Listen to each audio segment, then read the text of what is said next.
নমস্কার, সকলকে স্বাগত জানাই আমাদের চ্যানেলে। আপনার দিনটি শুভ হোক এই প্রার্থনা করে আজকের ভিডিওটি শুরু করছি। আজকের ভিডিওতে আমরা কথা বলবো বৃশ্চিক রাশি জাতক জাতিকাদের মার্চ মাস কেমন কাটবে। তো চলুন দেরি না করে ভিডিওটি শুরু করা যাক। কালপুরুষ রাশিচক্রের রাশিমণ্ডলে অষ্টম রাশি হলো এই বৃশ্চিক রাশি।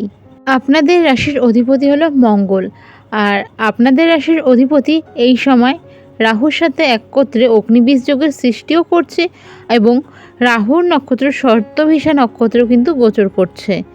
আর এই মাসের প্রথমেই আমরা পেয়ে গেছি চন্দ্রগ্রহণ, আর এই চন্দ্রগ্রহণও হয়েছিল গ্রহণ যোগে, কারণ তার কিছুদিন আগেই ছিল সূর্যগ্রহণ।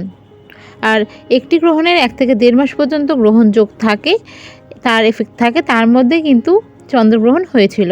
তো তার জন্য সব রাশির ক্ষেত্রে কিছু কিছু এফেক্ট পড়বে। আপনাদের রাশির ক্ষেত্রে কি এফেক্ট পড়ছে সেই নিয়ে আলোচনা শেষে থাকবে প্রতিকার। কেউ কিছু যদি জানতে চান, বুঝতে অসুবিধা হয়, অবশ্যই কমেন্ট করুন, চেষ্টা করবো আপনাদের প্রতিটি প্রশ্নের উত্তর দেওয়া। তো চলুন ভিডিওটি শুরু করা যাক। এর সাথে সাথে কিন্তু এই মাসে বুধ বকরি থেকে মার্গী হতে চলেছে, বৃহস্পতিও এই মাসে বকরি থেকে মার্গী হতে চলেছে। এর সাথে সাথে আপনাদের ত্রিকোণভাবে কিন্তু শুক্র উচ্চস্থ থাকছে। এর সাথে সাথে প্রায় 5-6 মাস পরে কিন্তু রাহু কেতু নক্ষত্র পরিবর্তন করতে চলেছে। তো প্রথমে দেখে নিই আপনাদের অর্থ, ভাগ্য, ফিনান্স, সম্পদ, এই যে সেক্টরটা এটা কেমন থাকছে। অর্থ যদি বলা যায়, অর্থ ভাগ্যটা মাসের প্রথম দিকে কিন্তু বেশ ভালো থাকছে, তবে শেষের দিকে কিন্তু একটু চাপ হতে পারে। এই মাসের প্রথম দিকে আপনাদের খরচের পরিমাণ বাড়বে, তবে শেষের দিকে কিন্তু তার এফেক্টটা আপনারা পেতে পারেন। তো বুঝে খরচা করুন, ফালতু জিনিসে এই সময় খরচা করা থেকে বিরত থাকুন। এই মাসে আপনার মধুর আচরণের জন্য কিন্তু আপনার সুনাম বৃদ্ধি পেতে পারে। যারা রাজনৈতিক সেক্টরে রয়েছেন তাদের কিন্তু রাজনৈতিক কাজের প্রতি, কার্যকলাপের প্রতি চাপ বৃদ্ধি পেতে পারে এবং রাজনৈতিক সেক্টরে একটু সাবধান থাকবেন। আপনার প্রতিদ্বন্দ্বী যে রয়েছে, সেটা আপনার দলের হোক বা বিরোধী দলের হোক, আপনার জন্য কিন্তু ষড়যন্ত্র করতে পারে বা আপনার জন্য কিন্তু কিছু কাজ যেগুলো রয়েছে সেগুলোকে কঠিন করে দিতে পারে। এই সময় কোনো ভালো কাজের জন্য গৌরব বৃদ্ধি হবে। এই সময় কিন্তু নিজের শরীরের উপর একটু আপনাকে খেয়াল রাখতে হচ্ছে।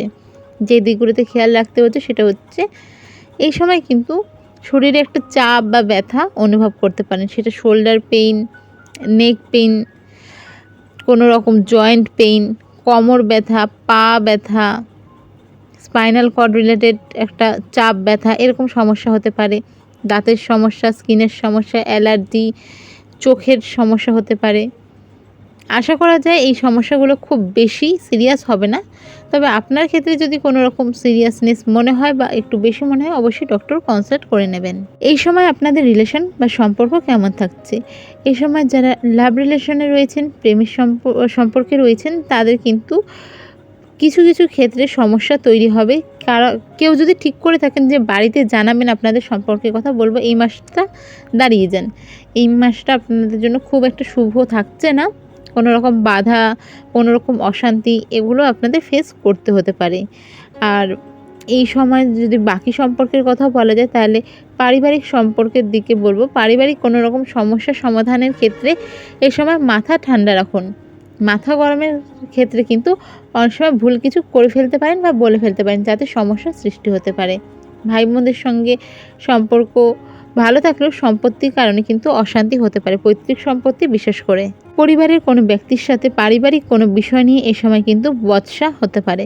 এই সময় কিন্তু আপনাদের বিলাসিতা বাড়তে পারে, যার ফলে কিন্তু প্রচুর খরচা হতে পারে এবং প্রথমেই বললাম মাসের শেষে তা কিন্তু টান পড়তে পারে পকেটে।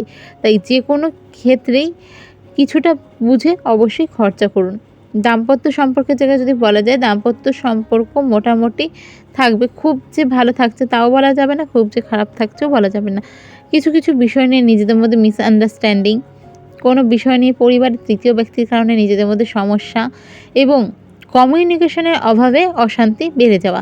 তো প্রথম যে জিনিসটা আপনাদের করতে হবে সেটা হচ্ছে নিজেদের মধ্যে কমিউনিকেশনটা ঠিক রাখতে হবে। যেখানে সমস্যা হচ্ছে ওগুলো নিয়ে কথা বলুন, আশা করা যায় জিনিসগুলো সহজেই ঠিক করে উঠতে সক্ষম থাকবেন। ক্যারিয়ারের দিকে দেখলে বলা যেতে পারে যে এই সময় কিন্তু যারা চাকরিতে রয়েছেন, প্রাইভেট সেক্টর হোক বা গভর্নমেন্ট সেক্টর হোক, যে কোনো সেক্টরে কিন্তু আপনাদের এই সময় শারীরিক বা মানসিক দুটো ক্ষেত্রেই চাপ বাড়তে চলেছে। যারা ফিল্ড ওয়ার্ক করেন তাদের জন্য শারীরিক চাপ, যারা অফিস রিলেটেড জবগুলো রয়েছে তাদের জন্য কিন্তু মানসিক চাপ, কাজের চাপ, সময়ের বেশি আপনাদের অফিসকে দিতে হচ্ছে, এরকম কিছু সময়টা আপনাদের জন্য আসবে, যার ফলে কিন্তু কাজের প্রতি অনীহা আসতে পারে। এর সাথে সাথে কিন্তু মানসিক যে বৈকল্যের জন্য যে অনীহা কর্মে তা আসতে পারে, তার ফলে কিন্তু আপার ম্যানেজমেন্টের সাথে সমস্যা, নিজেদের কোনো হয়ে যাওয়া কাজ আটকে যাওয়া, প্রমোশন যেটা হয়ে যাচ্ছে সেটা আটকে যাওয়া, এরকম কিছু হতে পারে। তো বলবো এই সময় নিজের মধ্যে অলসতা আসতে দেবেন না, চেষ্টা করুন নিজেকে গ্রো করার, এই সেক্টরগুলিতে নিজের থেকে নিজের স্কিল আপ করার, এই জিনিসগুলো এই সময় করুন, পজিটিভ রেজাল্ট অবশ্যই পাবেন। এই সময় আধ্যাত্মিক দিকে বা ধর্মচর্চায় আপনার কিন্তু মনোযোগ বাড়বে, ধর্মচর্চা, আনন্দ লাভ, এই জিনিসগুলো এর মধ্যে এই সময় আপনাদের মধ্যে থাকবে। যারা স্টুডেন্ট রয়েছেন, যারা পড়াশোনা নিয়ে থাকেন, বিশেষ করে যাদের পড়াশোনার প্রতি একটা এক্সট্রা ভালোবাসা রয়েছে তাদের জন্য সময়টা ভীষণ ভালো, কারণ একটু এফোর্ট দিলেই আপনারা কিন্তু ভালো রেজাল্ট করতে পারেন। এবং যারা পড়াশোনার দিকে একটু নজর কম, একটু চঞ্চলতা থাকে, তাদেরও বলবো এই সময়টা কিন্তু একটু চঞ্চলতা থাকবে, তো সেক্ষেত্রে পড়াশোনার দিকে কিন্তু মনোযোগ দিতে হবে। আদারওয়াইজ যেরকম ভাবছেন রেজাল্ট সেরকম নাও হতে পারে। যারা হায়ার এডুকেশনের কথা ভাবছেন, রিসার্চ রিলেটেড হোক বা ধরুন নতুন কোনো কোর্স করার রিলেটেড হোক, পিএইচডি হোক, বা যারা বিদেশ যাত্রার কথা ভাবছেন, এই সময় কিন্তু একটু অবস্টাকেলস আসতে পারে, তবে আশা করা যায় মাসের শেষ ভাগ থেকে আপনাদের জন্য সমস্যাগুলো দূর হতে শুরু করবে। ব্যবসার ক্ষেত্রে এই সময় কিন্তু চাপ বাড়তে পারে, নিজের কর্মচারীদের সাথে সুসম্পর্ক বজায় রাখুন। অর্থ নিয়ে দুশ্চিন্তার কারণে কিন্তু শরীর খারাপ হতে পারে বা অত্যাধিক চিন্তা, এই জিনিসগুলো কিন্তু এই সময় আপনাকে কিছুটা শরীর অসুস্থ করতে পারে, তাই অত্যাধিক চিন্তা করা থেকে বিরত থাকুন। এই সময় আপনাকে বাড়িতে গুরুস্থানীয় ব্যক্তি, মা বাবা, এদের হেলথের প্রতি কিন্তু নজর রাখতে হবে। গুরুস্থানীয় ব্যক্তি যারা রয়েছেন তাদের চিকিৎসায় কিন্তু এই সময় ব্যয়ের মাত্রা, খরচের মাত্রা বাড়তে পারে। এই সময় লোন ধার নেওয়া থেকে বিরত থাকুন। এই সময় লোন ধার নিলে কিন্তু সেটা অনেকটা সময় পর্যন্ত আপনাকে টানতে হতে পারে। এই সময় আপনার শত্রুপক্ষ অ্যাক্টিভ থাকছে, তাই একটু সাবধান, এবং শত্রুর কারণে কিন্তু ব্যবসায় ক্ষতি হতে পারে। নিজের রাগের ওপর কন্ট্রোল করবেন, প্রতিবেশী বা রাস্তায় রাগ করে এমন কিছু করে ফেলেন যাতে কিন্তু পুলিশ, কোর্ট কেস এগুলো হতে পারে, তো নিজের ওপর নিজের কন্ট্রোল রাখতে হবে।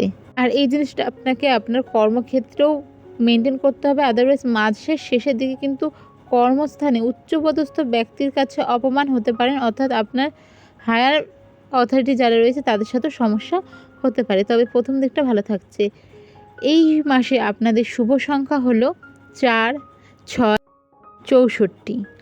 আপনাদের এই মাস হিসাবে শুভ দিক হলো উত্তর পূর্ব দিক, এবং শুভ রং হলো লাল, অরেঞ্জ, হলুদ। এই মাস অনুযায়ী আপনারা রেমেডি কি করবেন?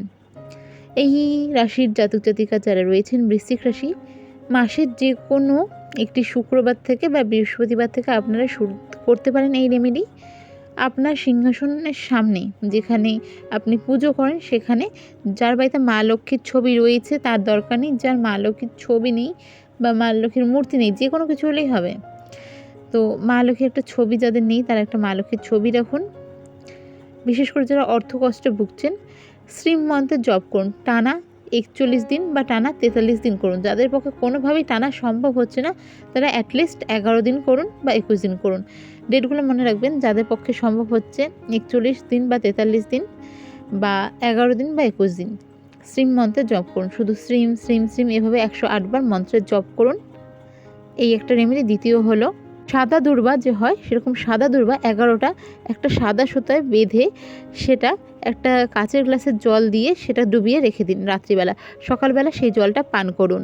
এই সময় ছোট ছোট কারণে আপনাদের রাগ হয়ে যেতে পারে, আর যার ফলে কিন্তু অনেক কিছু হওয়া কাজও আটকে যেতে পারে। এই রেমেডি আপনাদের অত্যাধিক রাগের থেকে কিছুটা কন্ট্রোল করতে সাহায্য করবে। এর সাথে সাথে মহামৃত্যুঞ্জয় মন্ত্রের জপ করুন, হনুমান চালিসার পাঠ করুন। এই জিনিসগুলি করুন, আশা করা যায় ভীষণ ভালো থাকবেন আপনারা। আর প্রার্থনা করি যেন কোনো রকম সমস্যা আপনাদের ছুঁতেও না পারে। কারো যদি কোনো কিছু জিজ্ঞাসা করা হয়ে থাকে অবশ্যই কমেন্ট বক্সে কমেন্ট করুন, চেষ্টা করবো আপনাদের প্রত্যেকটি প্রশ্নের উত্তর দেওয়ার। জয় শ্রীকৃষ্ণ, রাধে রাধে।